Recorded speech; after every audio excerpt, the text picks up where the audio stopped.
নমস্কার বন্ধুরা, আপনারা সবাই জানেন আমরা চলেছি টনটনিয়া কালীমাতলায়।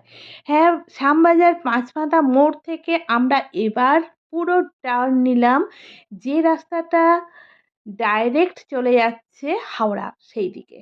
আর দেখুন আমার ভালো লাগার জিনিস, হ্যাঁ, হলুদ ট্যাক্সি আমাদের গাড়ির সামনে সামনে চলেছে।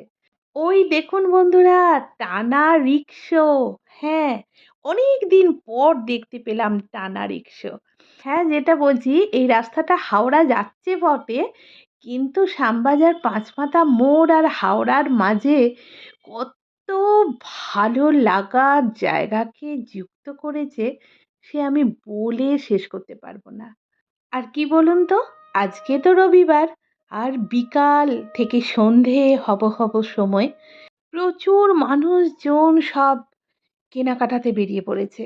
আর তার জন্য রাস্তার দুধারের প্রত্যেকটা দোকান তাদের রূপ লাবণ্য নিয়ে একদম উজাড় করে দিচ্ছে সমস্ত কাস্টমারের কাছে।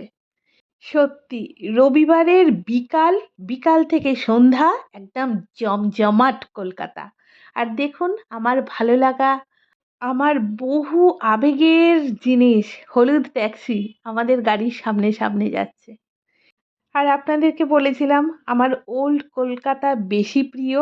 আমি তো পুরো মুগ্ধ হয়ে যাচ্ছি ওল্ড কলকাতার এই পুরনো পুরনো বিল্ডিং দেখে।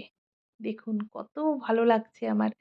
কিন্তু যদিও এখন এই যুগের জন্য এগুলো একটু বেমানান, কিন্তু তবু এখনো আমি মেনে নিই, কেননা এরাই তো কলকাতা শহরের আসল পরিচায়ক। হ্যাঁ, কোথা থেকে কলকাতার অরিজিন, কলকাতা কীরকম ছিল, এখনো পর্যন্ত বর্তমান প্রজন্মের কাছে এরা উত্তর এবং এরাই প্রশ্ন। সত্যি এটাকে স্যালুট জানাতেই হয়। হ্যাঁ বন্ধুরা, আমরা ঠনঠনিয়া কালীবাড়ির খুব কাছাকাছি এসে গেছি। এক্ষুনি গাড়ি থেকে নেমে যাব এবং এরপর পায়ে হেঁটে যাব বাকি রাস্তাটা। ভিডিও কিন্তু এখনও শেষ হলো না, খুব শিগগিরই আবার দেখা হচ্ছে পরের ভিডিওয়। আর বন্ধুরা, আমরা যে জায়গা থেকে হাঁটা স্টার্ট করলাম সেই জায়গাটা যদি কেউ চিনতে পেরে থাকেন অবশ্যই কমেন্ট সেকশানে জানাবেন। আজ এই পর্যন্তই, টাটা।